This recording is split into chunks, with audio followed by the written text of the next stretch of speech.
Very good morning, welcome to debate. నేను శివకుమార్ రొక్కం. ఈరోజు తెలంగాణ మంత్రివర్గం కీలక సమావేశం జరగబోతోంది. అయితే ఈ సమావేశంలో పలు కీలక నిర్ణయాలు తీసుకునేటటువంటి అవకాశం ఉంది. ముఖ్యంగా రైతు బంధు విడుదలపై నిర్ణయం తీసుకునేటటువంటి ఛాన్స్ ఉన్నట్టు తెలుస్తుంది. ఇక అసెంబ్లీ బడ్జెట్ సమావేశాలపై కూడా చర్చించనున్నట్టు తెలుస్తోంది. ఇక పరిషత్ ఎన్నికలు, జీహెచ్ఎంసీ ఎన్నికలపై కూడా చర్చించే అవకాశం ఉంది. ఇక బడ్జెట్ కేటాయింపులు, పెన్షన్ల పెంపు పైన కూడా కీలక నిర్ణయాలు తీసుకునేటటువంటి అవకాశం కనిపిస్తోంది. మరోవైపు 6 గ్యారంటీల అమలు కోసం ఇప్పటికే విపక్షాలు డిమాండ్ చేస్తున్నాయి. మంత్రివర్గంలో ఎలాంటి నిర్ణయాలు తీసుకోబోతున్నారు, ఇక బడ్జెట్ ఎలా ఉండే అవకాశం ఉంది, విపక్షాల డిమాండ్లేంటి తదితర అంశాలకు సంబంధించి ఇవాళ మార్నింగ్ డిబేట్లో మనం చర్చించబోతున్నాం. నాతో పాటు డిబేట్లో పాల్పంచుకుంటున్నారు టీపీసీసీ జనరల్ సెక్రటరీ శ్రీనివాసరావు గారు, ఇక బీఆర్ఎస్ పార్టీ నుంచి రామ్మూర్తి గారు, ఇక భారతీయ జనతా పార్టీ నుంచి అల్జాపూరి శ్రీనివాస్ గారు, ఇక ప్రముఖ విశ్లేషకులు డాక్టర్ జయరాం గారు కూడా మనతో పాటు జాయిన్ అయ్యారు. అందరికీ నమస్కారం. ముందుగా శ్రీనివాసరావు గారు, గుడ్ మార్నింగ్ శ్రీనివాసరావు గారు. శ్రీనివాసరావు గారు, ఏ రకమైనటువంటి డెసిషన్స్ ఈ రోజు కేబినెట్ భేటీలో ఉండేటటువంటి అవకాశం కనిపిస్తుంది? ఎందుకంటే ఒక పక్క బడ్జెట్ ఉంది, రైతు బంధు కోసం రైతులు ఎదురు చూస్తున్నటువంటి సిచ్యువేషన్. అవి కాకుండా చాలా కీలక నిర్ణయాలు, మెట్రో అంశం కావచ్చు, ఇతరతర అంశం కావచ్చు, వీటన్నింటి మీద చర్చించే అవకాశం ఉందని ఊహాగానాలు అయితే వస్తున్నటువంటి పరిస్థితి. ఎలాంటి డెసిషన్స్ వచ్చేటటువంటి అవకాశం ఉంది? మీకు ఏమైనా ఇన్ఫర్మేషన్ ఉందా? మీకు మాతో పాటు ప్యానెల్లో ఉన్న వీక్షకులకు అందరూ కూడా నమస్కారం. ఇప్పుడు ఈరోజు కేబినెట్ మీద అందరి యొక్క కాన్సన్ట్రేషన్ ఉంది, అందరి యొక్క దృష్టి చూస్తున్న కారణం ఫస్ట్ బడ్జెట్ సమావేశాలు రాబోయేది కాబట్టి కీలకమైనటువంటి నిర్ణయాలు అందరూ ఆసక్తిగా ఎదురు చూస్తున్నటువంటి అంశం. దాంతో పాటు కొంతకాలంగా పెండింగ్ అవుతున్నటువంటి జెడ్పీటీసీ, ఎంపీటీసీ ఎన్నికల మీద శ్రీనివాసరావు గారు, సారీ ఫర్ ది ఇంటరప్షన్. చిన్న డిస్టర్బెన్స్ ఉంది, మీ వాయిస్ డిస్టర్బెన్స్ ఉంది. నేను మళ్ళీ మీ దగ్గరకు వస్తాను, వెంటనే మళ్ళీ మిమ్మల్ని తీసుకుంటాను. రామ్మూర్తి గారు, నాకు మీ ఆడియో క్లియర్ కదా? సో రామ్మూర్తి గారు, మీ ఒపీనియన్ ఏంటి? ఈ రోజు జరిగేటటువంటి కేబినెట్ భేటీలో చాలా కీలకమైనటువంటి అంశాల మీద చర్చించే అవకాశం ఉంది. కొన్ని కీలక డెసిషన్స్ కూడా తీసుకోబోతున్నట్టయితే తెలుస్తుంది. ప్రధానంగా ముందుగా మనం గనక రాబోయేటటువంటి బడ్జెట్ సమావేశాల గురించి మాట్లాడుకుంటే, ఈ బడ్జెట్ సమావేశాల్లో ఎలాంటి కేటాయింపులు ఉండాలని మీరు అనుకుంటున్నారు? అలాగే ఈ కేబినెట్ భేటీకి సంబంధించి ఏం చెప్తారు? ఈ బడ్జెట్ కేటాయింపుల గురించి కానీ, అదే విధంగా ఈ రోజు జరిగే ఈ సమావేశం కానీ జనాలను ఇంకా పిచ్చోళ్ళని చేసే క్రమంలో నడుస్తున్నట్టు కనబడుతున్నాయి. ఎందుకంటే 2024-25 2,25,891 కోట్ల బడ్జెట్ లో ఏ విధంగా కేటాయింపులు చేసిందని కూడా చూసుకోవచ్చు. అందులో కేటాయింపులు చేసింది వాస్తవంగా రూపాయి కూడా ఖర్చు పెట్టని ఈ కాంగ్రెస్ ప్రభుత్వం. దాని తర్వాత 25-26లో కూడా 3,04,965 కోట్లకు సంబంధించి బడ్జెట్ కేటాయింపులు కూడా చేసి, అందులో కూడా వాస్తవం కేటాయింపులు చూసుకుంటే వాస్తవంగా దేంతో ఉన్న వాళ్ళు కూడా అర్థం కావట్లేదు. ఎందుకంటే ఈ రోజు కూడా ఇప్పుడు కేబినెట్ సమావేశం కూడా మరి అయితే గాంధీ కుటుంబానికి బాగా ఆపద వచ్చినట్టు. ఎందుకంటే నేషనల్ హెరాల్డ్ కేసులో 752 కోట్లు ఏదైతే ఢిల్లీ, అదే విధంగా ముంబై, లక్నోలో మొత్తం కంప్లీట్ గా వీళ్ళ ఆస్తులు జప్తు చేసారు. కాబట్టి వాళ్ళు, ఎందుకంటే వాళ్ళు బాగా పేదరికంగా ఉన్నారు, గాంధీ కుటుంబం దాన్ని ఆదుకోవాలని వాళ్ళు చర్చ కూడా మొదలు పెట్టింది కదా. 1000 కోట్లు తెలంగాణ నుంచి ఇవ్వాలనుకున్నారు. మరి ఆ కేటాయింపుల గురించి అంతర్గతంగా మాట్లాడతారా అన్న మంత్రివర్గంలో కూడా వాళ్ళు డైరెక్ట్ గా చెప్తున్నారు కదా. మనం గాంధీ కుటుంబం ఆపదలో ఉన్నది, ఆపదలో ఉంటే మనం మనిషి కొంత వేసుకొని మొత్తం కంప్లీట్ గా మనం ఇచ్చే పరిస్థితులు ఉన్నాం. తెలంగాణ కాంగ్రెస్ లో మనం బాగా సంపాదిస్తున్నాం. ఎందుకంటే ఈ రెండు సంవత్సరాల నుంచి వెళ్ళి మనం సంపాదించిన సంపాదన మనం డైరెక్ట్ గా పంపుతున్నామని డైరెక్ట్ గా వాళ్ళు ఓపెన్ గా చెప్తున్నారు కదా. ఇలాంటివి చేస్తారా లేకపోతే ఏందన్న కూడా చూసుకుంటాం. ఇప్పుడు ఏంటంటే 2024లో కూడా వీళ్ళు ఈ మూసీ ప్రశ్నలకు 1000 కోట్లు అని పెట్టిల్లు. మరి అది ఎక్కడైందో కూడా తెలియదు. మరి 1000 కోట్లు పెట్టిలా, అవన్నీ అబద్ధాలు. ఎందుకంటే 24లో అదే విధంగా పురపాలక శాఖకు 11,000 కోట్లు అన్నారు, వ్యవసాయ శాఖకు 19,000 కోట్లు అన్నారు, ఎస్సీ ఎస్టీ గురుకుల భవనాల నిర్మాణం కోసం 1250 కోట్లు అన్నారు. మరి పెట్టిలా 5 పైసలు ఎక్కడ కూడా కనబడవు ప్రపంచంలో. అదే విధంగా ఎస్సీ సంక్షేమం గురించి 21,844 కోట్లు అన్నారు. అదే విధంగా బీసీ సంక్షేమం, గురుకుల భవనాల నిర్మాణం అన్నారు. ఇది 24నే. అదే విధంగా 25కి వస్తే ఇక అబద్ధాలు, మామూలు అబద్ధాలు లేవు. ఇక పౌరశాఖ విద్యారంగాని కోసం 23 అన్నారు, 23,000 కోట్లు. అదే విధంగా పశుసంవర్ధక శాఖకు 1,600 కోట్లు. అదే విధంగా పంచాయతీరాజ్ శాఖకు 31,000 చిల్లర కోట్లు. అదే విధంగా కార్మిక శాఖకు 900 కోట్లు. మహిళా శిశు సంక్షేమం కోసం 200 చిల్లర కోట్లు. ఎస్సీ ఎస్టీ సంక్షేమం గురించి ఇవన్నీ చెప్పుకుంటే మస్తు ఘోరంగా ఉన్నాయి. ఐటీ రంగానికి కనరు, పారిశ్రమ రంగాన్ని నీటిపారుదల శాఖకు 373 కోట్లు అన్నారు. నీటిపారుదల శాఖ మీద ఇంతవరకు వాళ్ళు ఏం చేసి అసలు ఒక్కోటి ఏంటంటే ఒక్క ప్రాజెక్టు కట్టది. అదే విధంగా ఏ విధంగా కూడా వీళ్ళకి పరిజ్ఞానం లేదు. అసలు కృష్ణా బేసిన్ రా లేకపోతే గోదావరి బేసిన్ అన్నది కూడా తెలియదు. అక్కడ ఉన్నది ఇక్కడ అంటారు, ఇక్కడ ఉన్నది అక్కడ అంటారు. అసలు ఇంకోటి ఏంటంటే ఈ రోజు కూడా నిన్న ముఖ్యమంత్రి దేవాదులకు వచ్చిన తర్వాత కూడా ఒక 3,000 ఎకరాలు సేకరించారు. 30,000 ఎకరాలకు సంబంధించి మేము 27,000 ఎకరాలు సేకరించిన ఒక 3,000 ఎకరాలు సేకరిస్తే మొత్తం కంప్లీట్ గా అయిపోతుంది. దాని మీద మాట్లాడు. వరంగల్ కు అదే విధంగా ఖమ్మంకు ఈ నీళ్ళు ఇచ్చే క్రమంలో అది కూడా అందులో ఫెయిల్ అయ్యిండు. ఇటు గోదావరి బేసిన్ లో అదే విధంగా నేను అడుగుతున్నా ఒకటి క్లియర్ గా ఏంటంటే శివ గారు, ఇప్పుడు 5,000 కోట్లతోనే గాంధీ విగ్రహం పెడతా అంటారు. మరి పేదోళ్ళ ఇల్లు కూలగొట్టి ఎందుకండి? అదే గాంధీ భవన్ కూలగొట్టి కట్టచ్చు కదా. ఇప్పుడు వాళ్ళ గాంధీ భవన్ ఉన్నది, గాంధీ భవన్ మొత్తం కూలగొట్టి అక్కడ కట్టుకోమనండి. ఇప్పుడు మేము కట్టినప్పుడు ఎవరి విగ్రహాలు ఇప్పుడు మేము మహానుభావుల విగ్రహాలు కట్టినాం. ముఖ్యంగా అంబేద్కర్ గారి విగ్రహం ఒక్క ఇల్లు అనపోయిందా? అరే ప్లేస్ లేవా? ఓన్లీ గల్లకే పోయి కట్టాలనా? ఇంకోటి ఏంటంటే నేను ఓపెన్ గా మాట్లాడతాను, గాలి భవన్ కూడా కొట్టండి, ఎవరికి ప్రాబ్లం లేదు. మీరు ఎంత ఎత్తన పెట్టుకొని ఎత్తన చేసుకోండి. మొత్తం అరికోసం పుచ్చుకుంటుంది ఈ ప్రభుత్వం. ఎవరి కోసం వచ్చింది ఈ ప్రభుత్వం? అసలు ఇంకోటి గ్యారెంటీ 6 గ్యారెంటీల విషయంలో ఈ రోజు జరిగే వాస్తవంగా ఏదైతే ఇప్పుడు బడ్జెట్ కేటాయింపుల్లో చూస్తే నా వాస్తవంగా మొత్తం మీరు పంపింది నేను చూసా. అసలు ఈ 6 గ్యారెంటీల విషయంలో ఎవరికి ఎంత బాగున్నారు? మహిళలు ఇప్పుడు ఏదో నెలకు ఒక మహిళకు 2,500 ఇస్తున్నారు. ఆ అంశంలో ఇవ్వమనండి. 60,000 ఉన్నారు ఒక్కొక్కరు బాకీ, అవి ఇచ్చి ఇంకా మిగతా ఇవ్వమనండి. అదే విధంగా వృద్ధుల పెన్షన్ వేస్తా అంటున్నారు కదా, వాళ్ళు 4,000 రూపాయలు ఇస్తా అన్నారు. 96,000 బాకీ ఉన్నారు ఇప్పటి వరకు, అవి ఇచ్చి ఇంకా మిగతా స్టార్ట్ చేయమనండి. అవి మొత్తం బాకీ పెట్టుకొని వాళ్ళకి మొత్తం అంత రైతు భరోసా ఇప్పటికే ఎగ్గొట్టిల్లు. రైతు భరోసా ఇప్పటికి కూడా 29 తారీఖు నుంచి 31 తారీఖు అంటాడు. పిచ్చోళ్ళ మనం ఫిబ్రవరి 29, 31 ఉంటుందా అండి? 2 రోజులు 3 రోజుల్లో మొత్తం అయిపోవాలంటున్నాడు. జనాల పిచ్చోళ్ళని చేస్తున్నారు. రైతులకు కూడా ఒక్కొక్కరికి 80,000 ఇవ్వాలండి, దాన్ని కూడా చేసిపోవాలి. రైట్, ఓకే ఓకే డిస్కస్ చేద్దాం రామూర్తి గారని. శ్రీనివాసరావు గారు కంటిన్యూ ప్లీజ్. ఇప్పుడు హలో, నమస్తే అండి. మీకు మాతో పాటు ప్యానెల్లో ఉన్నటువంటి మిత్రులకు అదేవిధంగా జేపీసీ వీక్షకులకు అందరూ కూడా నమస్కారం. ఇప్పుడు ఈ రోజు ఇవాళ బడ్జెట్ ప్రిపరేషన్ కు ముందు జరుగుతున్నటువంటి కేబినెట్ సమావేశం అందరి దృష్టిని కేంద్రీకరించి ఉన్నది. కారణం బడ్జెట్ ఉండడం. రెండో అంశం, దీంట్లో రైతు భరోసా గురించి కొంతకాలంగా అందరూ రైతులు రాష్ట్ర వ్యాప్తంగా ఎదురు చూస్తున్నారు. దాని మీద కూడా నిర్ణయం వస్తుందని ఎదురు చూస్తున్నారు. మూడోది, జిల్లా పరిషత్ అండ్ ఎంపీటీసీ ఎన్నికల మీద కూడా నిర్ణయం జరుగుతుందని అందరూ ఎదురు చూస్తున్నారు.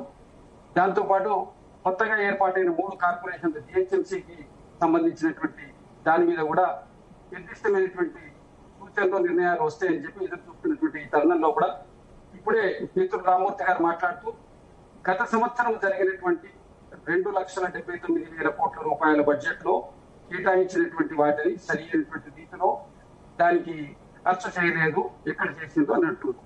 ఇరిగేషన్ లో 23,000 కోట్ల రూపాయల్లో ఎంత ఖర్చు అయిందనేది నిన్ననే ఇరిగేషన్ మంత్రి గారు పూర్తిగా దాని మీద వివరణ ఇచ్చింది. మీకు ఇక్కడ జరిగినటువంటి పాలమూరు రంగారెడ్డి కానివ్వండి, అదేవిధంగా ఇక్కడ దేవాదులకు కూడా కొంత ఖర్చు పెట్టడం జరిగింది. ఇప్పుడు మా దగ్గర నల్గొండ జిల్లాకి సంబంధించినటువంటి మూసీ మీద ఉన్నటువంటి కొన్ని ప్రాజెక్టులకు వాటికి కూడా డబ్బులు ఖర్చు పెట్టడం, పనులు మొదలవడం జరిగింది. 3,000 కోట్ల రూపాయలు, 5,000 కోట్ల రూపాయల పనుల టెండర్లు కాల్ఫర్ చేసేందుకు కొన్ని పనులు ప్రారంభమైనవి. కేటాయింపులు చేసుకున్న తర్వాత దానికి ఉన్నటువంటి సాంకేతిక పరమైనటువంటి అన్ని నివృత్తి చేసుకొని ముందుకు పోవాల్సిన ఆవశ్యకత ఉంటుంది.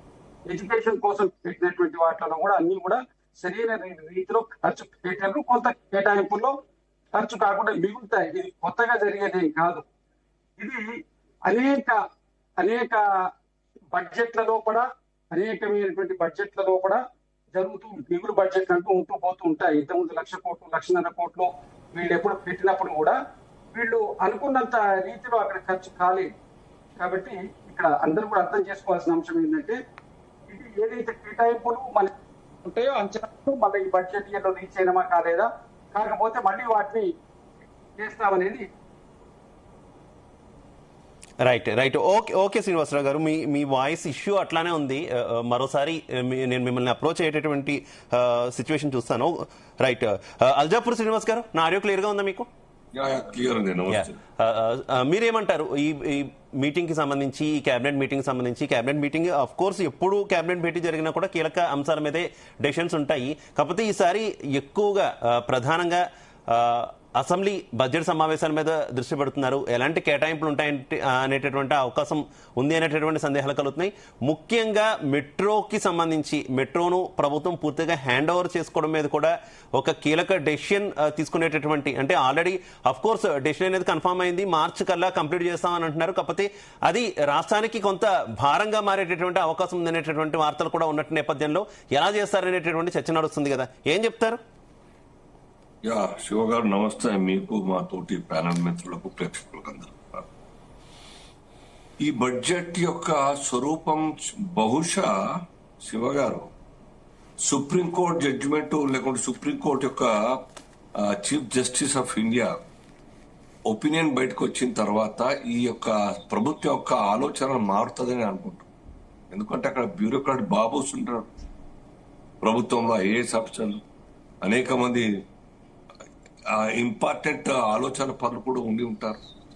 ప్రభుత్వంలో ఉన్న మంత్రివర్గం అంతా కూడా చదువుకున్న వాళ్ళు, పేపర్ చదవగలుగుతారు, టీవీ చూడగలుగుతారు, టీవీ హిందీ ఇంగ్లీష్ భాష అర్థం చేసుకోగలుగుతారు. ఇటువంటి పరిస్థితుల్లో బడ్జెట్ యొక్క స్వరూపం మారాల్సిన అవసరం ఉన్నది.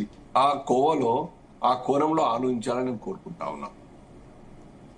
పరిపాలన ఇప్పటికి కూడాను ఈ ప్రభుత్వం యొక్క పరిపాలన ట్రాక్ మీదకి రాలేదన్న విషయం కాంగ్రెస్ నాయకులు, కాంగ్రెస్ ఎమ్మెల్యేలు, చాలా ముఖ్యమైన కాంగ్రెస్ స్టేట్ లీడర్స్ కూడా డైరెక్ట్ ఆర్ ఇండైరెక్ట్ ఒప్పుకుంటున్న విషయం మనకు అందరికి కూడా తెలుసు. సో ఇప్పుడన్నా కనీసం ప్రభుత్వం ఆలోచన తీరు మారాలి, పరిపాలన తీరు మారాలి. బడ్జెట్ ప్రజెంట్ చేయడము, అప్పీజ్మెంట్ బడ్జెట్, ప్రజలకు కృషి చేసే బడ్జెట్, ప్రజలు ఏం వేస్తే ఎరవేస్తే ఓటు కొడితే ఒక బడ్జెట్, ఇది మానుకోవాలి. రాబోయే తరాలకు మన బహుమానంగా దివాలా సర్టిఫికేట్ ఇచ్చే పరిస్థితి ఉండదు. రాబోయే జనరేషన్ కు, నెక్స్ట్ గవర్నమెంట్ కు దివాలా తీసి సారీ అని చెప్పే పరిస్థితి ఉండద్దు. అంటే ప్రభుత్వం యొక్క ఆలోచన తీరు మారాల్సిన అవసరం లేదు. ఇప్పటికే అనేక వాగ్దానాలు, 6 గ్యారంటీస్ కావచ్చు, మిగతా వాగ్దానాలు కావచ్చు, లేకుంటే మీ యొక్క బృహత్తర పథకాలన్నీ కూడా ప్రపోజ్ చేసి మా అనేక సార్లు మాట్లాడిన పథకాల గురించి కావచ్చు, which are so far not at all open college, start కాలేదు. ఈ తరంలో ఇప్పటికీ రియలైజ్ కాకుంటే ఎట్లా? సర్కారు పిండి కొద్దే రొట్టె. మన చేతిలో ఎంత బడ్జెట్ ఉండబోతుంది, రిసీవబుల్ ఎంత, ఖర్చు చేయాల్సింది ఎంత, రికరింగ్ ఎక్స్పెండిచర్ ఎంత, కన్స్ట్రక్టివ్ యాక్టివిటీస్ కోసం ఎంత, ఇవన్నీ కూడా ఆలోచించుకుని బడ్జెట్ తయారు చేయాలి. అంతేకాని ప్రామిస్ చేసి మీకేం రైట్ ఉన్నాయని అడుగుతా ఉన్నది సుప్రీంకోర్టు. మీకేం హక్కు ఉన్నది? ప్రతిసారి ఇట్లా మాట్లాడి వాగ్దానాలు ఇచ్చి ఆ మాట తప్పడం ఎంతవరకు కరెక్ట్ అని చెప్తా ఉన్నది. సుప్రీంకోర్టు ఒపీనియన్ అయినప్పటికీ కూడాను కనీసం ఈ యొక్క రాష్ట్రంలోని కాంగ్రెస్ నాయకులు ఆలోచించాలి, గాడిని పెట్టాల్సిన అవసరం అని చెప్పి. కాబట్టి ఈ తరంలో మళ్ళీ ఈ యొక్క బడ్జెట్ లో ఇంతకుముందు సోదరులు కూడా చెప్పినారు, రామ్మూర్తి గారు కూడా చెప్పినారు, లాస్ట్ గవర్నమెంట్ లో, లాస్ట్ బడ్జెట్ లో, అంతకుముందు బడ్జెట్ లో ఏమేమి ప్రామిస్ చేసినారు. You just release white paper అని.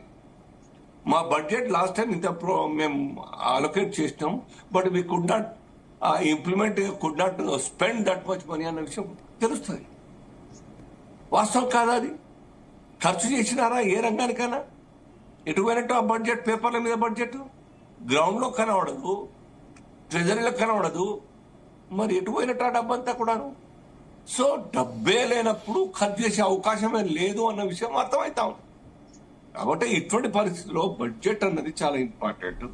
ప్రభుత్వం చాలా బాధ్యతాయుతంగా వ్యవహరించాలి. ఈ బడ్జెట్ అన్ని రకాలుగా, అన్ని కోణాల నుంచి ఆలోచించి తయారు చేయాలి. విచ్ ఈస్ అంటే అమలు చేసే పరిస్థితిలో ఉన్నటువంటి వాటిని ప్రపోజ్ చేయండి. మా సర్కార్ వచ్చింది, మోదీ గారు 2014 వచ్చిన తర్వాత ఈ దేశంలో కొత్త రైల్వే లైన్లు ఎన్ని స్టార్ట్ చేసినారని ప్రపోజ్ చేసినారు, శంకుస్థాపన చేసినారు.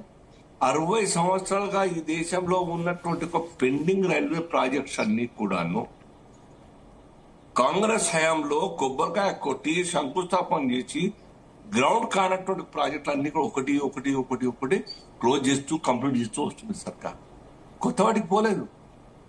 అనేక ఆలోచనలు ఉన్నప్పటికి కూడాను ఫస్ట్ ఆ స్ట్రీమ్ లైన్ తీసుకురావాలి. కాంగ్రెస్ సర్కార్ అయినప్పటికి కూడాను వాళ్ళు ప్రామిస్ చేసినా శంకుస్థాపన చేసినా మనం మధ్యలో ఆపేనికి వీలేదు, లేదా స్టార్ట్ కాకుండా ఉన్నా వాటిని మళ్ళా మేము కంటిన్యూ చేయాలని చెప్పి పెద్ద ఉద్దేశంతో ఈ దేశ డెవలప్మెంట్ కోసం, ప్రగతి కోసం చేస్తూ వచ్చిన. కాబట్టి దేశంలోని ఇన్ఫ్రా రంగం కావచ్చు, రైల్వే రంగం కావచ్చు, లేకుంటే ఇంకా అనేక రహదారుల విషయం కావచ్చు, మార్పు కనబడతా ఉన్న దేశం. చర్చ వస్తున్న ప్రపంచంతో పోటీ పడుతున్న భారత్ అని చెప్పేసి ఇవాళ మోదీ గారితో దేశంలోని అనేక దేశాల యొక్క దేశాధినేతలు వారు బీచ్, మెరీనా బీచ్ లో వాకింగ్ చేస్తూ కనబడతా ఉన్నారు. వాళ్ళు లైన్ కడతా ఉన్నారు. ఎందుకు? ఒక విజన్ తోని నిజాయితీగా, ఇమాందారిగా, అవినీతి అక్రమాలు లేకుండా పరిపాలిస్తున్నటువంటి మోదీ గారి యొక్క ప్రభుత్వం దేశం యొక్క మరి పేరు ప్రఖ్యాతులు మరి ఆకాశానికి వచ్చేటువంటి ఎత్తేటువంటి ఒక పరిస్థితి వచ్చిందన్న విషయం వాళ్ళకి అర్థమైంది. కాబట్టి మనం స్నేహం చేస్తా ఉన్నాం. ఇక్కడ కూడా మంచి అవకాశం ఉంది వాస్తవంగా. హార్డ్ ఎర్నింగ్, హార్డ్ వర్క్ చేసేటువంటి ఒక ప్రోగ్రెసివ్ ఫార్మర్స్ యొక్క రాష్ట్రంలో ఉన్నాం. ఏం చేస్తున్నాం మనం? వాళ్ళకి నీళ్ళు అందిస్తున్నామా? నీళ్ళ కోసం బడ్జెట్ కేటాయింపు పేపర్లో పెట్టి ఖర్చు చేస్తున్నామా?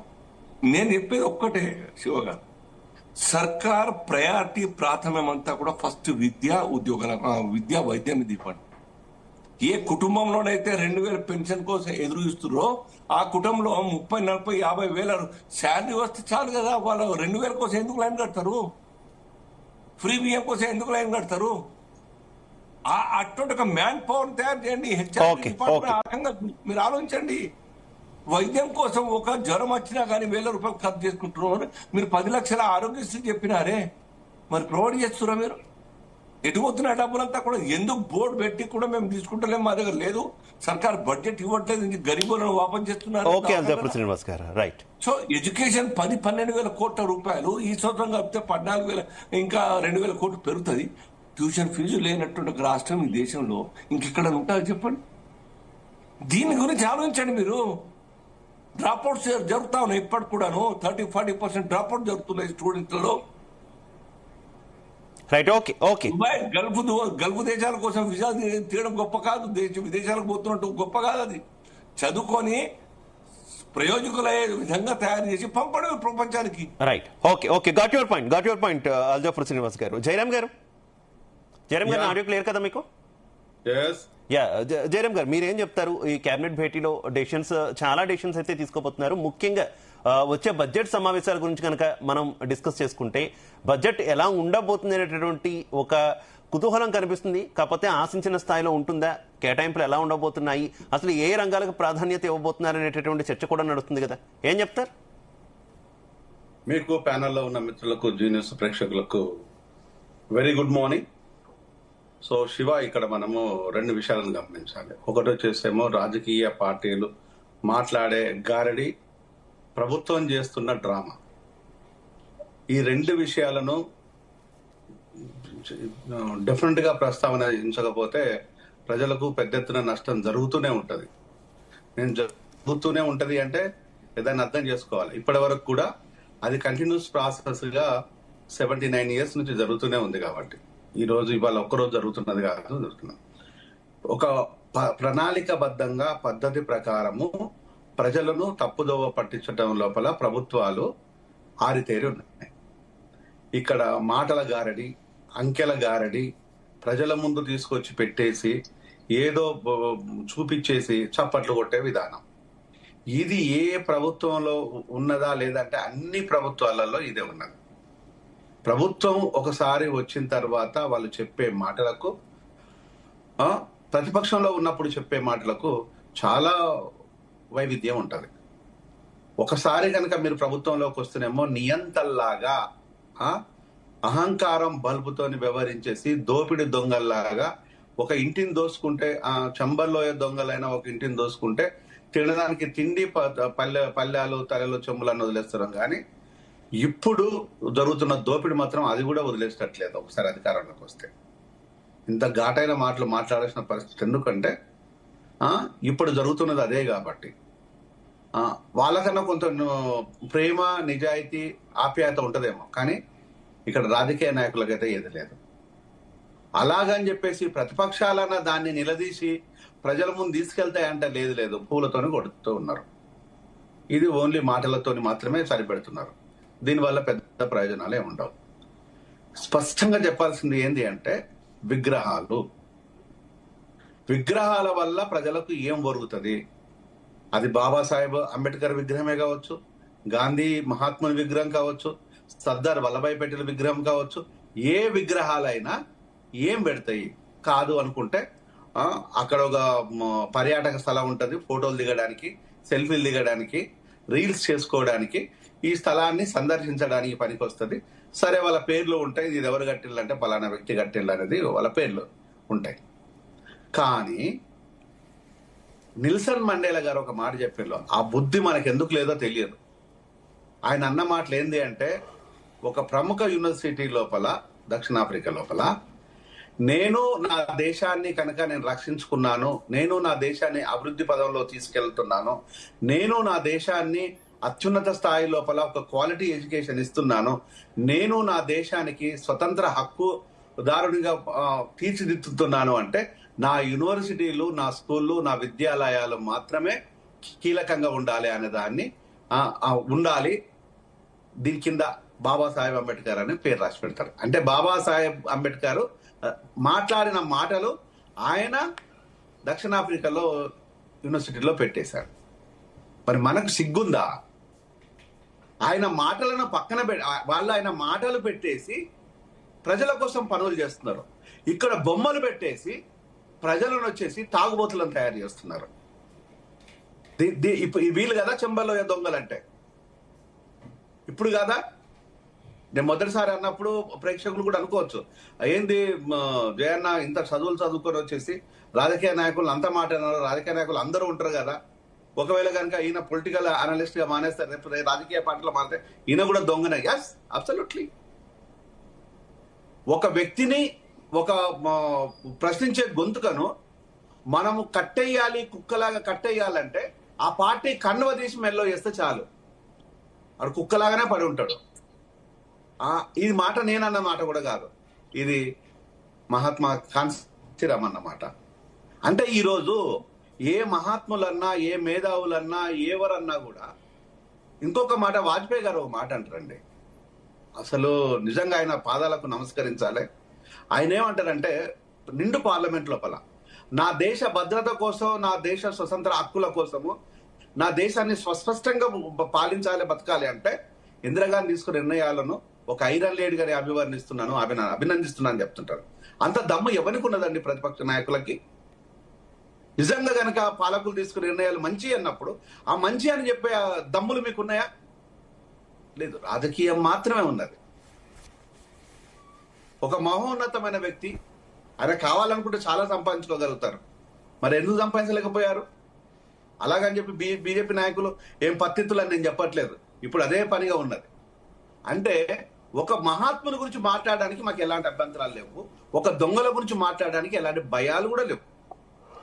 ఈ రోజు మీరు విగ్రహాల పేరు మీద చేసే డ్రామా ఎందుకు? విగ్రహాలు మీ ఇళ్లలో పెట్టుకోండి, చదువులు మా ఇళ్లకు పంపించండి, మా ఎస్సీల ఇళ్లకు, మా ఎస్టీల ఇళ్లకు, మా బీసీల ఇళ్లకు, మా పేదల ఇళ్లకు, మా నిరుపేద బ్రాహ్మణ, రెడ్డి, వెలమ, కోమటి ఇలాంటి కుటుంబాలకు విద్యను పంపించండి. విగ్రహాలు మీరు మాత్రమే పెట్టుకో. ఒక్క నిమిషం చెప్పా, విగ్రహాలు మీరు మాత్రమే పెట్టుకోండి. ఎందుకు పెట్టుకోరు? మీ ఇళ్లలో విగ్రహాలు ఉంటాయా? ఎందుకుండవు మీ ఇంట్లలో విగ్రహాలు? అంటే ఇది ఓన్లీ ఒక మత్తులోకి తీసుకెళ్లే ప్రయత్నం. ఇది కేసీఆర్ చేసినా, రేవంత్ రెడ్డి చేసినా కూడా విగ్రహాలు వద్దు అనరు, విగ్రహాలు పెట్టండి, కానీ ఇంకొక రకమైన సూచన చేస్తుంటారు. ఎందుకంటే వాళ్ళు సూచిస్తున్నట్టు ఉండాలి. అసలు పెట్టకూడదు అని నేను ఆ రోజు, ఈ రోజు, ఏ రోజైనా ఇదే మాట చెప్తాను నేను.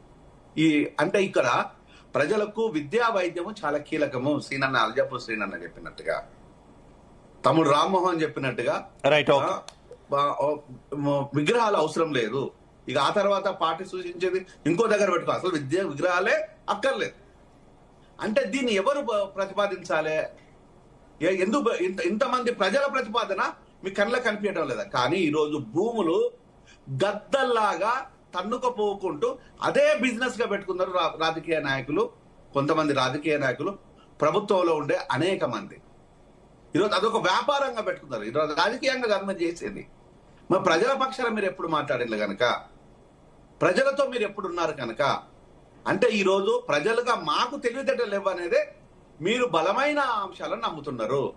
ప్రజలందరూ మేము ఒక్కటే, ఓకే ఓకే మేము అడిగితే రేపు అదే జడ్జి మా నుంచి వస్తే, అదే యువతరం కనుక ప్రశ్నిస్తే రేపు మీకు లాగులు నడుస్తాయి అయ్యా, అది గుర్తుపెట్టుకోండి. రైట్ ఓకే జయరామ్ గారు. రైట్ రామూర్తి గారు కంటిన్యూ. 10 ఏళ్లకైనా ఇలాంటి పరిస్థితి వస్తుంది. దయచేసి రాజకీయ నాయకులకు అర్థం కావాల్సింది ఏంటంటే, ప్రజలు ఎప్పుడు తెలివి తక్కువ వాళ్ళు కాదు. ప్రజలు ఎప్పుడు కూడా తెలివి తక్కువ కాదు. కాకపోతే సహనానికి ప్రతిరూపం భారతదేశ పౌరులు. సహనాన్ని మాత్రం పరీక్షించొద్దు, ప్రజలను మాత్రం హింసించొద్దు అనేది నేను సవినయంగా కోరుకుంటున్నాను. రైట్ రైట్ రామూర్తి గారు కంటిన్యూ. నేనేమంటున్నా, ఈ అంబేద్కర్ స్టాచ్యూకు మేము అంటే తాటికల జయరాం అన్న విషయాన్ని మాట్లాడుతున్నాం. ఎందుకంటే తెలంగాణ వాస్తవంగా అంబేద్కర్ గారు వచ్చింది కాబట్టి అంబేద్కర్ గారిని స్మరిస్తూ వాస్తవం గౌరవ్ కేసీఆర్ గారు 125 అడుగుల విగ్రహాన్ని పెట్టడం జరిగింది. దానికి 146.5 కోట్లు మాత్రమే అయింది. ఒక్క ఇల్లు కూడా కూలగొట్టలేదు. 146.5 కోట్లు. నేనేమంటున్నా, ఇప్పుడు ఈ గాంధీ విగ్రహం తీసుకొచ్చి 5,000 కోట్లు మరి ఏ విధంగా ఎట్లా దోసుకుంటారో, మరి విగ్రహం అంచున పెట్టుకొని విగ్రహం పెడతామని చెప్పి ఇందులో ఎన్ని వేల కోట్లు దంచుకుంటారో, అదేవిధంగా గాంధీ కుటుంబానికి ఏదో కొంత చేయాలనుకుంటారు. ఇందులోకి వెళ్ళి ఇస్తారా? మరి గాంధీ పేరు చెప్పి గాంధీ స్టాచ్యూ చేసుకొని ఈ రాహుల్ గాంధీకి ఇస్తాన 1000 కోట్లు ఇంట్లోకి వెళ్ళి తీస్తారా? ఇంకోటి ఏంటంటే, ప్రతి ఎలక్షన్స్ కూడా డబ్బులు ఇక్కడి నుంచి పోతున్నాయి. ఆఖరికి హెలికాప్టర్ ను కూడా ఇతర రాష్ట్రాల ఎన్నికలు కూడా వాడుకుంటున్నది చూసాము. అదే విధంగా పెన్షన్ల పెంపు గురించి, అసలు పెన్షన్ల పెంపు గురించి ఇప్పుడు ఈ ఒక్క రోజు కాదండి, వీళ్ళు వాస్తవంగా 2024-25 బడ్జెట్ లో కానీ 25-26 బడ్జెట్ లో కూడా ఇవే మాటలు చెప్పారు, గాలి మాటలు. ఈ గాలి మాటలకు ఏ విధంగా కూడా ఎవరు కూడా నమ్మే పరిస్థితి లేదు. ఎందుకంటే ఈ 6 గ్యారెంట్ల విషయంలో కూడా, ఎందుకంటే 6 గ్యారెంట్లలోనే ఈ పెన్షన్స్ ఉన్నాయి కాబట్టి, ఈ 6 గ్యారెంట్ల విషయంలో 24-25లో 53,146 కోట్లు కేటాయింపులు చేసిందండి. అదేవిధంగా 25-26లో కూడా ఇంచుమించు 53,000 కోట్ల చిల్లర కేటాయింపులు చేసి, మరి వీళ్ళు చేసింది ఏంది అసలు? ఇంకోటి ఏంటంటే, నిజంగానే వీళ్ళు 6 గ్యారెంట్ల విషయంలో ఇన్ని మాటలు చెప్పి మరి ఏం చేసి 2,500 మహిళలకు ఇచ్చిల్లా అంటే ఇవ్వలేదు. ఒక్కొక్క మహిళకు 60,000 బాకీ ఉన్నారు. అదేవిధంగా వృద్ధులకు పెన్షన్ పెంచిల్లా 4,000 అంటే అది పెంచలేదు, అది కూడా 96,000 బాకీ ఉన్నారు. అదేవిధంగా రైతు భరోసా ఏమన్నా చేసిల్లా అంటే అది కూడా వాస్తవంగా చెప్పాలంటే ఒక్కొక్క రైతుకు 80,000 బాకీ ఉన్నారు. రుణమాఫీ ఏమన్నా చేసిందంటే రుణమాఫీ విషయం అయితే ఇక పచ్చి బోకర్ విషయం అండి. ఎందుకంటే ఇప్పటి కూడా లక్షల మందికి రుణమాఫీ కాలేదన్నది కూడా మనం ఓపెన్ గా మాట్లాడుకుంటూ తెలుస్తుంది. ఇంకోటి ఏంటంటే, మార్టిగేజ్ లోన్స్ ఉంటాయి. ఎందుకంటే బ్యాంకు తనఖా పెట్టిన రుణం అయితే రైతులు, ఆ రైతులు తనఖా పెట్టిన రుణాలను ముక్కు వెండి వసూలు చేసి ఇవి గడితేనే వస్తాయని దాదాపు 12,000 కోట్ల దాకా వసూలు చేసి అవసరమైతే క్రాస్ చెక్ చేసుకోండి. నిరుద్యోగులు 2 లక్షల ఉద్యోగాలు ఇస్తాన్నారు, మరి 2 లక్షలు ఇచ్చిల్లా? ఇవ్వలేదు. వాళ్ళు ఇంకోటి 2 ఉద్యోగాలు వచ్చినప్పుడు బల్మూరి వెంకట్కి వచ్చింది, ఒక రియాజ్కి వచ్చింది, ఒకరు గ్రంథాలయ చైర్మన్ అయినలో, ఒకరు ఎమ్మెల్సీ అయినలు. ఇప్పుడు ఈ విధంగా మోసం చేసుకుంటూ అదే విధంగా నిరుద్యోగ భృతి 96,000 బాకీ ఉంది ఒక్క వాస్తవంగా అయితే నిరుద్యోగికి. వికలాంగుల పెన్షన్ 1,44,000 రూపాయలు ఒక్కొక్క వికలాంగునికి బాకీ ఉన్నారు. అదే విధంగా షాదీ ముబారక్ తులం బంగారం ఇచ్చే పరిస్థితి లేదు, ఈ సంవత్సరం కూడా ఇచ్చేది. ఈ విద్యార్థులు స్కూటీలు అని చెప్పి తెలంగాణ రాష్ట్రాన్ని లూటీ చేస్తున్నాయి కాంగ్రెస్ ప్రభుత్వం. విద్యా భరోసా కార్డులు 5 లక్షలు ఒక్క లక్ష ఇచ్చిల్లా? అదే విధంగా ఇవన్నీ గ్యారెంటీలే అండి. వారికి బోనస్ అన్నారు, ఆ బోనస్ కూడా వాస్తవంగా చెప్పాలంటే 1,160 కోట్లు బాకీ ఉన్నారు. ఇక ఫ్రీ బస్సు విషయం రోజుకు 10 కోట్లు కట్టాలి, అది 7,300 కోట్లు ఆర్టీసీ ప్రభుత్వం బాకీ ఉన్నది. అందులో వాస్తవంగా ఇబ్బడి ముబ్బడిగా కొంత చేసి ఇంకా 5,000 కోట్ల దాకా వాస్తవంగా దాన్ని ముంచెల్లి, ఇంకోటి ఏంటంటే లాభాలు ఉన్న కార్గోని తీసుకెళ్లి ఏదో వాస్తవంగా రేవంత్ రెడ్డి బ్రదర్ సంబంధించిన బినామీ గాళ్ళకి ఇచ్చారు. అదే విధంగా ఆర్టీసీలో ఈ రోజు కూడా మాట్లాడుతాను, నేను మొదటి నుంచి మాట్లాడతాను, ఒలక్ట్రా అండ్ జేబిఎం కంపెనీకి సంబంధించిన బస్సులు తీసుకొచ్చి ఆ 10 కోట్లు వాళ్ళకి ఇస్తే వెనకకెళ్ళి మళ్ళీ వీళ్ళకి వస్తాయి పర్సంటేజ్లు. ఆ విధంగా ఏదైతే దోపిడికి తెరదీసులు. అదే విధంగా ఫ్రీ పవర్ అని చెప్తున్నారు. అసలు ఇంకోటి ఏదైనా ప్రభుత్వం ఫ్రీ పవర్ కి ఎంత బాకీ ఉన్నదని తెలుసుకుంటే 24,690 కోట్లు ఏదైతే పవర్ డిస్కామ్లకు బాకీ ఉన్నారు. ఇక ఎక్కడదండి ఫ్రీ పవర్? ఇన్ని ఘోరం. ఇందిరమ్మ ఇళ్ల విషయం చెప్పుకుంటే 5 లక్షలు ఇస్తాన్నారు, ₹1,00,000 లబ్ధిదారు మీదనే అప్పు చేసి ఇచ్చారు. ఇంకోటి ఏంటంటే ఇచ్చే 4 లక్షల్లో 50,000 బ్రోకర్ గారికి అయిపోతే వాస్తవంగా మిగిలేది 3.5లో వాస్తవంగా చెప్పాలంటే మేస్త్రి 4 లక్షలు అడుగుతున్నారు, ఇంకా 50,000 అప్పు చేయాలి. ఇంకా దాంతో పాటు మేస్త్రికి ఇవ్వనిచ్చే. అదే విధంగా ఇల్లు కట్టుకోవాలంటే ఇంకా 10 లక్షల రూపాయలు అప్పు చేయాలి. 10 లక్షల రూపాయలు అప్పు చేసి ఇల్లు కట్టుకుంటే మరి ఇందిరమ్మ ఇండ్ల పేరు పెట్టుకోవాలి, వాళ్ళ కుటుంబం పేరు అప్పు ఇచ్చిన పేరే పెట్టుకోవాలి. అదే విధంగా ఆటో కార్మికులు 24,000 రూపాయలు బాకీ ఉన్నారు. అదే విధంగా రైతులకు ఏంటంటే రైతు కూలీలకు 24,000 బాకీ ఉన్నారు. ఇంకోటి ఏంటంటే ఇప్పుడు ఎస్టీలకు వీళ్ళు విద్యా జ్యోతి కింద 10 పాస్ అయితే 10,000, ఇంటర్ పాస్ అయితే 15,000, డిగ్రీ పాస్ అయితే 25,000, పీజీ పాస్ అయితే 1,00,000. అదే విధంగా ఎంపీలు PhD చేసే వాళ్ళకి 5 లక్షలు ఇస్తా ఉన్న ఈ బ్రోకర్ ప్రభుత్వం ఏడబోయిందండి. అదే విధంగా అంబేద్కర్ అభయాస్తం కింద మేమైతే వాస్తవంగా అప్పుడు దళిత బంధు 10 లక్షలు ఇస్తే 12 లక్షలు ఇస్తాను, ఒక్కరికన్నా ఇచ్చిందా? మరి కేటాయింపులు ఏడబోయినాయి అని అడుగుతున్నా. వీళ్ళు కేటాయింపులు చేసినాయి అన్నది వాస్తవంగా ఓన్లీ పేపర్ మీద మాత్రమే.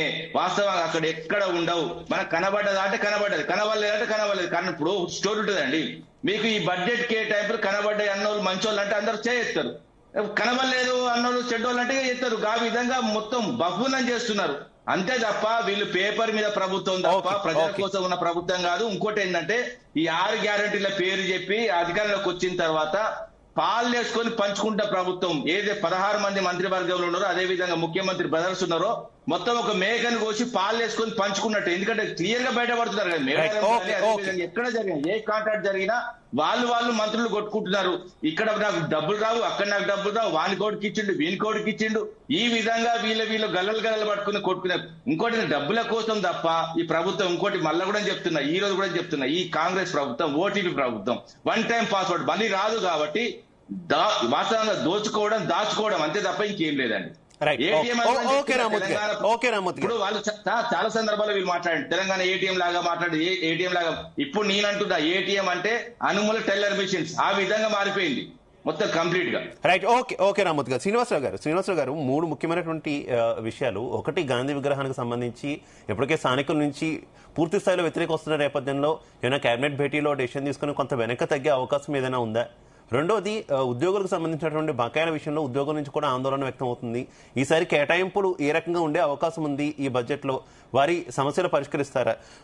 మూడో ముఖ్యమైనటువంటి పాయింట్, మెట్రోకు సంబంధించి ఇప్పటికే అప్పులు చాలా భారీ స్థాయిలో పెరిగిపోయినాయి. గత ప్రభుత్వం అప్పుల భారం మోపింది కాబట్టి ఇప్పుడు చాలా పథకాలు మేము అమలు చేయలేని స్థితిలో ఉన్నామని పదే మీ పార్టీ నాయకులంతా కూడా చెప్తున్నారు. కానీ ఏకంగా ఇప్పుడు మెట్రోకు సంబంధించి మెట్రోను తిరిగి ప్రభుత్వ పరం పూర్తి స్థాయిలో చేయడం వల్ల 15,000 కోట్ల రూపాయల భారం, 12,000 కోట్ల రూపాయల అప్పులు, దాదాపుగా ఇంకో 2,000 కోట్ల రూపాయలు వాళ్ళకి ఇస్తున్నవి కావచ్చు, మొత్తం కలుపుకుని 15,000 వరకు పడుతుంది అనేటటువంటి వార్తలు ఉన్నాయి. ఏంటి ఈ భారతాన్ని ప్రభుత్వం ఏ రకంగా భరించబోతుంది?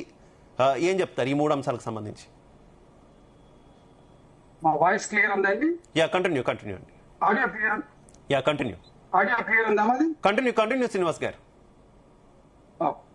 ఇప్పుడు పెద్దలు అందరూ మాట్లాడారు, ఒక 2 నిమిషాలు నాకు టైం ఇవ్వాలి. మీరు అడిగినటువంటి ప్రశ్నలో ఒక గాంధీ విగ్రహానికి సంబంధించి ఒక ప్రకటన మాత్రం ఇవ్వబడ్డది. కేబినెట్ లో దాని మీద సరైనటువంటి నిర్ణయం తీసుకుంటారు. సరే, వస్తున్నటువంటి పరిస్థితుల్ని సమీక్షించి ఏ విధమైన నిర్ణయం చేయాలని ఏర్పరుస్తారు. రెండో అంశము, మీరు అడిగింది మెట్రోకి సంబంధించి దాని అమూల్యీకరణ చేయాలన్న ఆలోచనలో ఉంది. దాన్ని నిపుణులతోటి అందరితోటి సలహాలు సూచనలు తీసుకొని ఒక నిర్ణయానికి వస్తారు. మూడో అంశం, మీరు అడిగింది ఉద్యోగస్తులకు సంబంధించి ఉంటే ఖచ్చితంగా ఉద్యోగస్తులు చాలా కాలంగా పెండింగ్ ఉంది. ఆ సమస్య మీద ఖచ్చితంగా పరిష్కారం వస్తుందని చెప్పి ఇంతకుముందు ముఖ్యమంత్రి గారు 2-3 సభల్లో చెప్పడం జరిగింది.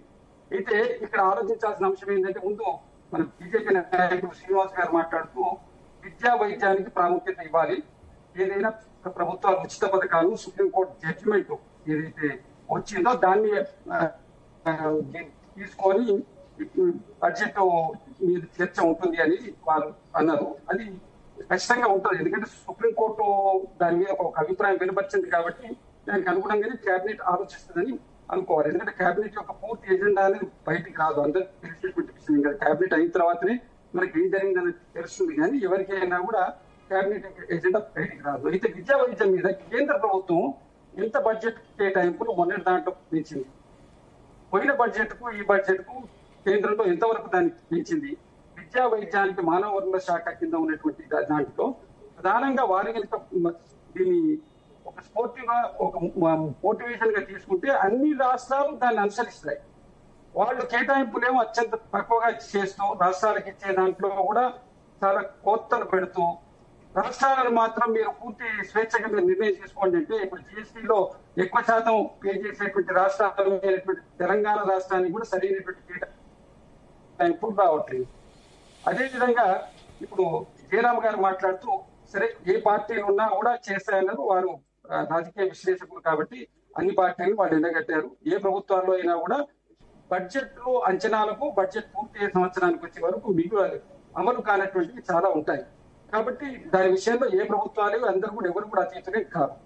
బీఆర్ఎస్ మిత్రులు రామ్మూర్తి గారు మాట్లాడుతూ, వారు ఎస్సీ ఎస్టీ నిధులు 23,000 కోట్ల రూపాయలు, 26,000 కోట్ల రూపాయలు ఎంతవరకు ఖర్చు చేసింది అన్నారు. 10 సంవత్సరాలుగా ఎస్సీ ఎస్టీ నిధులు ఖర్చు చేయకుండా లాస్ట్ సంవత్సరం దళిత బంధువు పెట్టి ఇంప్లిమెంట్ చేసినటువంటి వాళ్లకు టిఆర్ఎస్ నాయకులకు దీని మీద మాట్లాడేటువంటి హక్కు ఉందండి. 10 సంవత్సరాలు మీ ఎస్సీ ఎస్టీ సబ్ ప్లాన్ నిధులు ఖర్చు చేశారా? సార్ చూసుకోండి, మీకు గత ప్రభుత్వం చేసిన 9.5 సంవత్సరాలతో మీరు ఎన్ని బడ్జెట్ లో ఎంత కేటాయింపులు చేశారు, ఎంత మిగిలి వచ్చినాయి. దళిత బంధువు దాంట్లో నుంచే కదా మీరు ప్రైవేట్ చేసి ఇచ్చింది.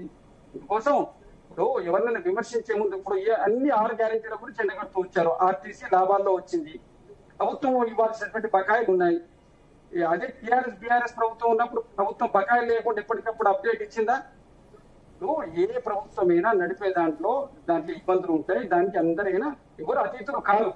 కేవలం వారిని విమర్శించడం కోసమే అంటాం కదా. మేము 6 గ్యారెంటీలు అమలు రైతులకు మన మాకు 22,000 కోట్ల రూపాయలు ఇచ్చే రైతులకు కానీ వేరే వాళ్ళకి ఇచ్చిందండి. మరి ఎక్కువ పూర్తి స్థాయిలో అనుకున్నంత స్థాయిలో రాకపోయి ఉండొచ్చు, కానీ దాంట్లో 22,000 కోట్ల రూపాయలు అయితే ఇచ్చింది కదా రైతులకు. దాని తర్వాత రైతు భరోసా పోయినసారి 9,000 కోట్ల రూపాయలు 9 రోజుల్లో దాని ఒక ప్రణాళికాబద్ధంగా వేసింది. అంతకుముందు దళిత బంధువుల్లో కూడా చాలా వాటిలో రియల్ ఎస్టేట్ కు సంబంధించినటువంటి భూములు, వ్యవసాయానికి అనుకూలంగా లేనటువంటి భూములు, ఇతర ఆల్రెడీ ఫ్లాట్లే ఇండే ఉన్న వాటికి కూడా రోడ్లు అయినటువంటి వాటి. Sorry to interruption. ఒక్క నిమిషం శ్రీనివాస్ గారు, ప్లీజ్ రామత్ గారు ఆయన మాట్లాడేవారు. ఇందాక నుంచి వాయిస్ క్లియర్ ఎక్కడ ఆయన మాట్లాడేవారు. ప్లీజ్ రామత్ గారు ఒక్క నిమిషం ఆగలి. ఇంటరప్షన్ వద్దు ప్లీజ్. రామత్ గారు ఇంటరప్షన్ వద్దు ప్లీజ్. ఒక్క నిమిషం నేను రామత్ గారు నేను అందరికీ అవకాశం ఇస్తున్నా, దయచేసి ప్లీజ్ కంటిన్యూ శ్రీనివాస్ గారు. నేను క్లారిటీ ఇచ్చినాక మీరు మాట్లాడదు. ఒక్కటి ఏంటంటే మీరు ఏదైతే దాన్ని ఉన్నదో దాన్ని సరిచేసి ధరణిలో ఉన్న లోపాలను కొంతవరకు గాడిలో ఎట్టి మేము రైతు భరోసా చేయడానికి కొంత సమయం పట్టిన మాట వాస్తవం. దాన్ని మొదటిసారి వేసింది, ఇప్పుడు కూడా వేస్తామని చెప్పి ముఖ్యమంత్రి గారు ప్రకటించారు. 17వ తారీఖు 20వ తారీఖు అనుకుంటూ 4 రోజులు డేట్ అతిథిగా రైతు భరోసా వేస్తారు. మీరు అనేక గ్యారెంటీల గురించి మమ్మల్ని దృష్టి పెట్టుకొని విమర్శిస్తున్నారు. మీరు పెట్టినటువంటి రెండు మీరు పెట్టిన మేనిఫెస్టోలో ఎన్ని ఇంప్లిమెంట్ చేసినా ఎన్ని చేయలేదు. మీరు చెప్పని ఎన్నో చేసినాం, మేము కూడా చెప్పని చేసినాం. సన్న బియ్యం ఇచ్చినాం, రేషన్ కార్డులు అందరికి అందేటట్టు చేసినాం.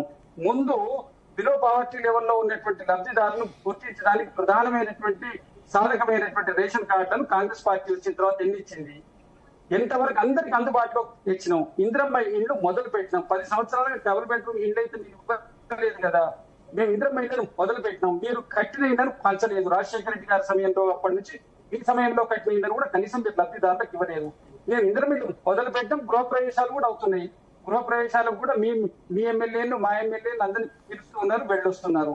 కాబట్టి మీరు జరుగుతున్న అభివృద్ధిని ప్రజాప్రభుత్వం రేవంత్ రెడ్డి గారి నేతృత్వంలో ప్రజాప్రభుత్వం చేసినటువంటి అభివృద్ధిని మీరు ఓడకపోయినా పర్వాలేదు, గుర్తించండి. మీరు జరిగిన వాటి నుంచి నిర్మాణాలు తప్ప కేవలం పట్టగాల్చి మీదేసే విధంగా ఉండదండి. ఒకటే నిమిషం, బడ్జెట్ లో ఇప్పుడు కావలసినటువంటి అన్ని ప్రాధాన్యత రంగాలకు సరైనటువంటి కేటాయింపులు చేసి గత బడ్జెట్ లో ఖర్చు కానటువంటి వాటిని ఏ విధంగా చేయాలన్నటువంటి దాని మీద కేంద్రం నుంచి మనకు అందాల్సిన ప్రోత్సాహాలకు ఎక్కడ అందలేదన్న విషయం బడ్జెట్ లో మనకి క్లియర్ గా అందజేస్తారు. కాబట్టి మీరు ఆశాజనకంగా ఉంటుంది. ఈ సంవత్సరం పేద ప్రజలకు, ఉద్యోగులకు, నిరుద్యోగులకు అందరూ కూడా ఆశాజనకంగా రైతులకు ఉంటుందని చెప్పి ఆశిస్తుంది. రైట్ అల్జాపూర్ శ్రీనివాస్ గారు వస్తారు. రామత్ గారు నెక్స్ట్ మీ దగ్గరికి వస్తాను. అల్జాపూర్ శ్రీనివాస్ గారు ఒక పాయింట్ ని శ్రీనివాసరావు గారు లేవనెత్తారు. బడ్జెట్ గురించి, తెలంగాణ రాష్ట్ర బడ్జెట్ గురించి మాట్లాడుతున్నారు. కానీ కేంద్ర బడ్జెట్ లో కేటాయింపులు ఏ రకంగా ఉన్నాయి, ముఖ్యంగా విద్యా ఆరోగ్యానికి సంబంధించి, అలాగే గత బడ్జెట్ లో ఎంత కేటాయింపులు చేశారు, తర్వాత ఎంత ఖర్చు పెట్టారని ఆయన క్వశ్చన్ చేస్తున్నటువంటి పరిస్థితి ఏం చెప్తారు? ఒక్కటి శివ గారు, కేంద్ర ప్రభుత్వం అనేక ప్రోగ్రాంలలో రాష్ట్ర ప్రభుత్వాలకు బడ్జెట్ అలొకేట్ చేస్తుంది. టోటల్ బడ్జెట్ లో ఎంత బడ్జెట్ వచ్చింది రంగానికి క్వశ్చన్ కాదు అక్కడ. ఈ రాష్ట్రం తీసుకోబోయేటువంటి ఒక స్కీములకు మీరు కాంట్రిబ్యూట్ చేసేటువంటి ఒక మ్యాచింగ్ గ్రాంట్స్ ఏ మేరకు మీరు జమ చేస్తా ఉన్నారు? కేంద్ర ప్రభుత్వం ఇవ్వడానికి సిద్ధంగా ఉంటుంది ప్రతిసారి. ఈవెన్ ఎస్సీ ఎస్టీ విద్యార్థుల కోసం కూడా 25% ఎస్సీలకు అయితే 40% ఎస్టీలకు మీరు మ్యాచింగ్ గ్రాంట్ చేయని కారణంగా 5 సంవత్సరాలుగా అవన్నీ కూడా కేంద్ర ప్రభుత్వం ద్వారా మూలపడ్డాయి. ఆ రకంగా ఇరిగేషన్ కావచ్చు, హెల్త్ కావచ్చు, నేషనల్ హెల్త్ మిషన్ కింద కావచ్చు, అనేక రంగాలకు అనేక విషయాల్లో ప్రతి ప్రోగ్రాంలో కేంద్ర ప్రభుత్వం యొక్క బడ్జెట్ ఉంటుంది. మీరు మ్యాచింగ్ రాండి, మీరు ప్రొయాక్టివ్ గా తీసుకోండి, ముందుకు తీసుకోండి. మీరు ఫ్రీ కోసం పోకండి, దయచేసి ఫ్రీ స్కీమ్ల కోసం ఇవ్వండి. లేదా నాకు రాత్రి కల వచ్చేసి ఇంత పెద్ద ప్రాజెక్ట్ టేకప్ చేయాలి, మూసి ఒక 1,50,000 కోట్ల కట్టేయాలి కాబట్టి మాకు ఇవ్వండి. కావు, పిండి కొద్ది రొట్టె రాత్రి కావాలంటే ఏ క్వశ్చన్ అప్పుడు కావు. మన రాష్ట్రం యొక్క ఎకానమీ ఏ మేరకు స్ట్రెంగ్ అయింది, ఏ మేరకు ఎంత టైం పడతాయి, అవన్నీ కూడా ప్రాక్టికల్ గా గ్రౌండింగ్ కావాలంటే అవి అంచనా వేయండి. కానీ don't go for freebies, don't go for appeasement politics, don't waste your hard and ప్రజల యొక్క డబ్బంతా కూడా వేస్ట్ చేయకండి. కానీ చాలా రాష్ట్రాల్లో ఎన్డీఏ కూడా వెళ్తుంది కదా ఫ్రీబీస్ వైపు. ప్రధానంగా మహారాష్ట్ర చూసుకోవచ్చు, ఉత్తరప్రదేశ్ లో కూడా ఆ తరహాగా వెళ్తారేమో డౌట్లు వస్తున్నాయి. నేను అడ్మిట్ చేస్తాను. సుప్రీంకోర్టు ఏం చెప్పింది? ఫ్రీబీస్ మేము మొత్తానికి కాదనట్లేదు, చెయ్యండి, కానీ ఒక మోతాదులో పెట్టండి. మోతాదులో మా యొక్క రాష్ట్ర భారతీయ జనతా పార్టీ తెలంగాణ అసెంబ్లీ ఎలక్షన్లప్పుడు మీ బడ్జెట్ తీయండి, ఎంత కేవలం 12,000 కోట్ల రూపాయల యొక్క స్కీమ్ల యొక్క పరిమాణం బడ్జెట్ ఓన్లీ 12,000 కోట్లు, మీరు 75,000 కోట్లు. ఇంకా దాని తర్వాత అనేక రకాలుగా నజరానాలు అనౌన్స్ చేస్తా ఉన్నారు. దాని తర్వాత అనేక రెట్టింపుగా మీరు అనౌన్స్ చేసి వేవర్ స్కీమ్ కింద చేసిన తేడా లేదా? ఎక్కడ చూడు, మహారాష్ట్రలో మా యొక్క బడ్జెట్ యొక్క పరిమాణం చూడండి, స్కీమ్ల యొక్క పర్సంటేజ్ చూడండి. అలా అనేక రాష్ట్రాల్లో భారతీయ జనతా పార్టీ చాలా బాధ్యతాయుతంగా స్కీమ్లను నీడీ పర్సన్స్ కి రియల్ గా నీడీ పర్సన్ కి అందజేసేలా అటువంటి ఒక స్కీమ్. ఒకవేళ ఇన్ జనరల్ స్కీమ్ ఇంట్రడ్యూస్ అయిందంటే దాని టోటల్ బడ్జెట్ చిన్నదే ఉన్నది ఫిర్బీ. కానీ ఇక్కడ 1,000 కోట్ల రూపాయలు. అరే పోయి వాళ్ళకి కష్టపడే ఇంత సుప్రీంకోర్టు చెప్పింది, అన్ని ఫ్రీ ఇస్తే మంచి ఎందుకు ఇంటికా ఎందుకు పని చేస్తాడు, ఎందుకు పని చేయాలంటారు? అది అర్థం కాదు మనకు. పని చేయించండి, వాళ్ళు కష్టపడి సిద్ధంగా ఉన్నారు. రైతులు కష్టపడతారా?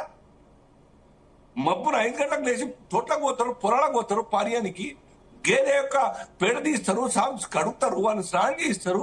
మహిళలు కూడా కమిలిపోతే ఫేసెస్ అన్ని కూడాను ఎండనక వాన కష్టపడే రైతు కూలీలు. అరే వాళ్ళు ఎవరైనా మనుషులు కష్టపడడానికి సిద్ధంగా ఉన్నారు, provided government should support them. కష్టపడి గల్ఫ్ దేశాలకు కూలీగా పోతున్నారు. ఎందుకు పోతున్నారు? అక్కడ ఆరాంతో ఏసీ రూమ్ లో ఉండనిక ఒక రూమ్ లో 20 మంది రైల్వే ట్రాక్ డబ్బులా ఉన్నట్టు ఉంటారు కదా, కష్టపడి కదా, అక్కడ ఊరికే పోరు అక్కడ ఎంజాయ్ చేయడానికి. అదే ప్రజ, అదే మనుషులు, అదే సిస్టర్స్ ఈ రాష్ట్ర ప్రజలు కూడా కష్టపడి సిద్ధున్నారు. You provide opportunities, don't go for always freebies. కోట్లు వచ్చేస్తాయి. కేసీఆర్ గారిని గెలిపించిరా రైతు బంధిస్తే? అవే రైతులు కదా ఓడించినారు. ఎక్కడో తప్పు పట్టినారు కదా, ఏదో ఒక కోణంలో ఓడించినారు కదా. ఓన్లీ హైదరాబాద్ లో 15 రాకుండా ఆయన కూడా 20 ఉంటుండే సీట్లు. కాబట్టి ఇప్పుడు దేశమంతా ఉపాధి హామీ పథకం ఇంట్రడ్యూస్ చేసింది కాంగ్రెస్ పార్టీ. గెలిచిందా కాంగ్రెస్ పార్టీ? 2014 గెలిచిందా? 35,000 కోట్లు, 40,000 కోట్లు, 45,000 కోట్ల వరకు పోయింది ఆ బడ్జెట్. ఇప్పుడు తీసేయమంటే ఏ సర్కార్ కూడా ధైర్యం కాదు. ఓకే శ్రీనివాస్ గారు, జయరాం గారు మెట్రోకి సంబంధించినటువంటి అంశంలో నేను మీ అభిప్రాయం తెలుసుకోవాలనుకుంటున్నాను. ప్రధానంగా మెట్రోకి సంబంధించి ఇప్పుడు ప్రభుత్వం స్వాధీనం కంప్లీట్ కాబోతుంది, మార్చి కల్లా ప్రభుత్వ పరం కాబోతుంది.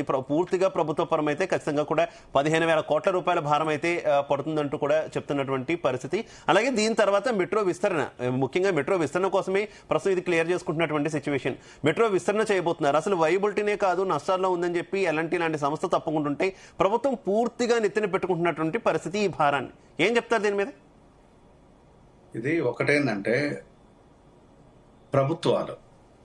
ప్రభుత్వము లేకపోతే ప్రభుత్వాలు చేస్తున్న పనులు ఏంటంటే ఎక్కడ కూడా ప్రజలకు కావాల్సిన బాధ్యతని వాళ్ళు నెత్తిన పెట్టుకోవడానికి సిద్ధంగా లేరు. కానీ ప్రైవేట్ కార్పొరేట్ కంపెనీలకు కాళ్ళకి ముళ్ళు గుచ్చినా కూడా చాలా జాగ్రత్తగా ఈరోజు రాజకీయ నాయకులు నోటి పంటితో తీస్తున్నారు, అంత జాగ్రత్త చూసుకుంటున్నారు. ఎందుకు అంటే ఈరోజు 15,000 కోట్ల రూపాయలు సగటున భారం పడుతున్నా కూడా దాన్ని టేక్ ఓవర్ చేయాల్సిన బాధ్యత అంత తీసుకోవాల్సిన అవసరం దేనికోసం అంటే ఈ బాధ్యత ఈ భారం అనేది ప్రజల మీద పడుతుంది. ఆ మెట్రోకు సంబంధించిన ఆస్తులు వచ్చేసేమో ప్రైవేట్ కంపెనీలకు మళ్ళీ అంటగట్టవచ్చు. ఇప్పుడు ఎక్కడ చూసినా కూడా ఎకరాల భూములు కేటాయింపులు జరిగినాయి. అన్ని భూములు అంటే దారాదత్తం చేసేసి అన్ని భూములను తీసుకొచ్చేసి పెట్టేసి ఇప్పుడు ఆ భూముల మీద కన్నుపడింది. వాటిని ఎట్లా కాజేసుకోవాలి, వాటిని ఎట్లా తీసుకురావాలి అంటే మరొక కార్పొరేటివ్ కంపెనీ. ఆ కార్పొరేటివ్ కంపెనీ రావడంతోనే ఇక్కడ తెలంగాణలో ఉన్న యువత భారతదేశంలో యువత బతికి బట్టలు కడుతున్నట్టు లేకపోతే లేనట్టుగా దాన్ని ప్రచారంలోకి తీసుకెళ్తారు. ఇదే 15,000 కోట్లు అవసరం లేదు, 5,000 కోట్లు విద్య మీద, 5,000 కోట్లు వైద్యం మీద ఖర్చు చేస్తే కార్పొరేటివ్ స్కూల్స్ హాస్పిటల్ తలదన్నే విధంగా ప్రభుత్వ పాఠశాలలను ప్రభుత్వ వైద్య సంస్థలను తీర్చిదిద్దొచ్చు. అదెందుకు చెయ్యరు అంటే అది సామాన్యుడికి అందుబాటులో ఉంటాడు కాబట్టి, వాడు సమస్యతో ఉంటేనే మన మాట వింటాడు కాబట్టి, ఏ సమస్య లేకపోతే మన మాట వినడు కాబట్టి దాన్ని ఎప్పుడు అలానే పెడతారు. ఇక్కడ కార్పొరేటివ్ కంపెనీకి ఎందుకు చేస్తారంటే కార్పొరేటివ్ కంపెనీ నీది నాది మనది, ప్రజల ముందేమో నీది, ప్రభుత్వంలో మాది. సో ఇంటర్నల్ గా ఇక వెనుక డోర్లోకి వెళ్ళిపోతే మన ఇద్దరిది మాత్రమే అనే విధంగా పంపకాలు ఇవి ఇప్పుడు ప్రజలకు తెలియదా అంటే 100% తెలుసు. రోజు ఏం జరుగుతుంది కార్పొరేటివ్ కంపెనీలతోని, ప్రభుత్వాలకు ఉండే ఒప్పందాలు, ప్రభుత్వంలో ఉండే పెద్దలకు ఎలాంటి ఒప్పందాలు ఉంటాయంటే అందరికీ తెలుసు. ఇది కాదా? ఈ ఒప్పందాలు లేవా మీకు? ప్రభుత్వాలకు అసలు లేనే లేవా అంటే దానికి ధైర్యం చెప్పే ఆన్సర్ చెయ్యాలి. దాని కనీసము ఒకవేళ కనుక లేవు అంటే నేను ఎక్కడికైనా చర్చకు సిద్ధము.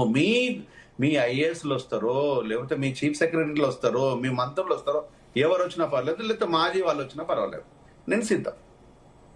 ఉండే లోపాలను మీ అవసరాలను ఎట్లా తీర్చిదిద్దుకుంటారు. ఇక్కడ ఎక్కడ కూడా ప్రజలను ఉద్దేశించి తీసుకున్న ప్రాజెక్ట్స్ కాదు ఇవి. ఓన్లీ ప్రైవేట్ కార్పొరేటివ్స్ కి ప్లస్ ప్రభుత్వంలో ఉండే పెద్దలకు మధ్యలో జరుగుతున్న ఒప్పందాలు మాత్రమే, అంతే తప్ప ఇది ప్రజలకు ఎలాంటి ఉపయోగం లేదు. దీన్ని ప్రజల మీద భారంగా మరింత రుద్దేసి వాళ్ళ నడ్డి విరిగేటట్టు పని చేయించడం తప్ప ఇంకొక చిన్న మాట చెప్పి వదిలేస్తాను. ఈ రోజు భారతీయ జనతా పార్టీ చెప్తున్నట్టుగా ఫ్రీబీస్ ఇవ్వకూడదు, చేయవద్దు అంటే ఫ్రీబీస్ ఇవ్వకూడదు. కానీ ఫ్రీబీస్ వేటిని అంటారు? ఒక ప్రముఖ సినిమా ఇండస్ట్రీ సంబంధించిన వ్యక్తికి వందల ఎకరాల భూములను కట్టబెట్టడము లోపల అది ఫ్రీబీ అనల్లా, సన్న బియ్యం ఇస్తున్నాయని డ్రామా ప్లే చేసేదాన్ని ఫ్రీబీ అందామా? లేదు అనుకుంటే ఇంకొక కార్పొరేటివ్ కంపెనీకి వేల కోట్ల భూములను దారాదత్తం చేయడము ఫ్రీబీ అందామా? లేదు అనుకుంటే ఒక నిరుపేద విద్యార్థికి విద్యను అందించడం ఫ్రీబీ అందామా? ఇంకొకటే మాట, ఈ రోజు మీ కుటుంబ సభ్యులకు భూదోపిడి బాకాసారులుగా మిగులుతుంది, దాన్ని ఫ్రీబీ అందామా? ఈ రోజు ఒక ముసలి తల్లికి ముసలి తండ్రికి హాస్పిటల్లో వైద్యం ఇవ్వడం ఫ్రీబీ అందామా? ఓకే జయరామ్ గారు. రామూత్ గారు ప్లీజ్ కంటిన్యూ అంటే కంక్లూడ్ కూడా చేయాలి. రామూత్ గారు మనకు టైం తక్కువ ఉంది. శ్రీనివాస్ గారు మాట్లాడుతూ సన్న బియ్యం గురించి మాట్లాడు. సన్న బియ్యం వీళ్ళు రాగానే వీళ్ళ ముఖం చూసి వికసించి పడలేదండి. ఎందుకంటే 2014 నుంచి 2023 వరకు వ్యవసాయంలో తీసుకున్న విప్లవాత్మకమైన కేసీఆర్ గారి నిర్ణయాల వల్ల. ఎందుకంటే 2014లో 2014-15 22.74 లక్షల ఎకరాలకు నీటి సాగు ఉండేదండి. దాన్ని ఏది 2023-24 వరకు 65.95 లక్షల ఎకరాలకు అంటే 3 రెట్లు చేసినాం.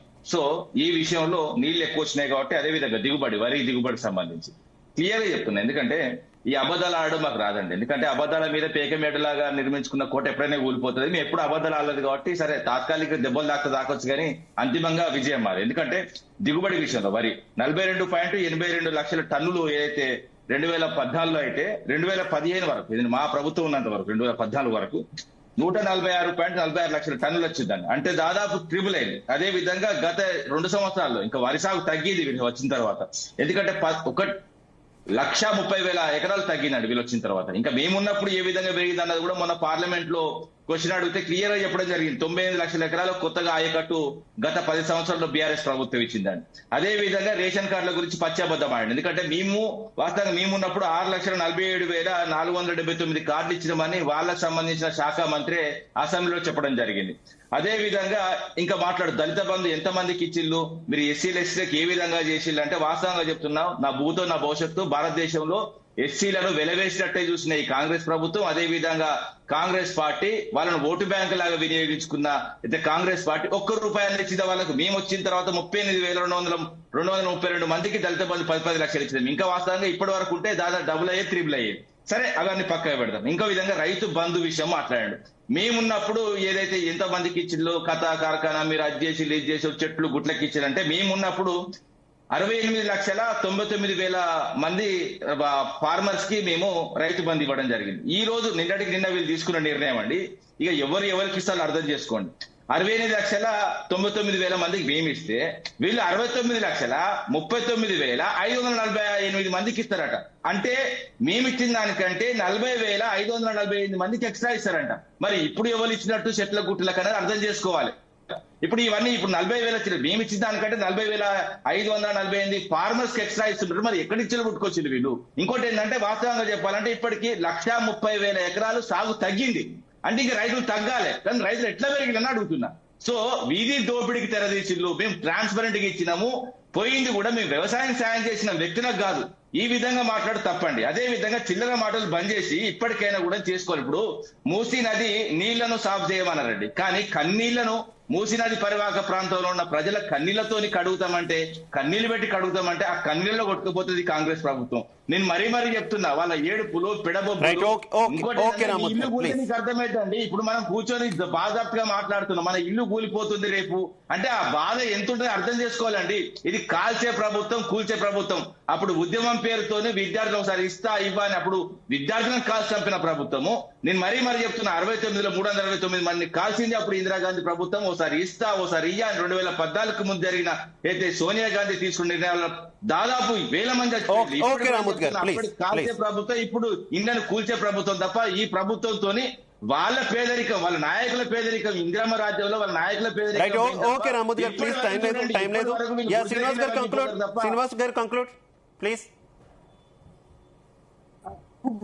ఇప్పుడు అమూర్తి గారు మాట్లాడుతూ అన్ని వారు మేము 6 లక్షల కార్డు ఇచ్చినాము, ఇప్పుడు 60 లక్షల కార్డులు ఇచ్చినామండి రేషన్ కార్డులు. అదే విధంగా సన్నబియ్యం అప్పటి నుంచి వస్తున్న కొనసాగింపు మీ పేదల సన్నబియ్యం స్టార్ట్ చేసిందే మేము, సన్నబియ్యం స్టార్ట్ చేసిందే మేము. హాస్టల్లో సన్నబియ్యం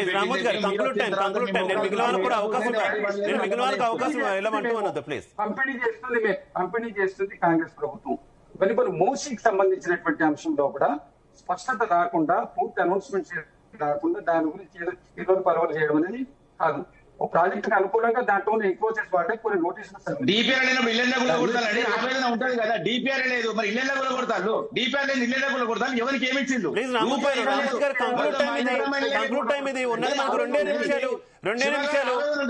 ఎందుకంటే ప్రజల విషయం మాట్లాడతారు.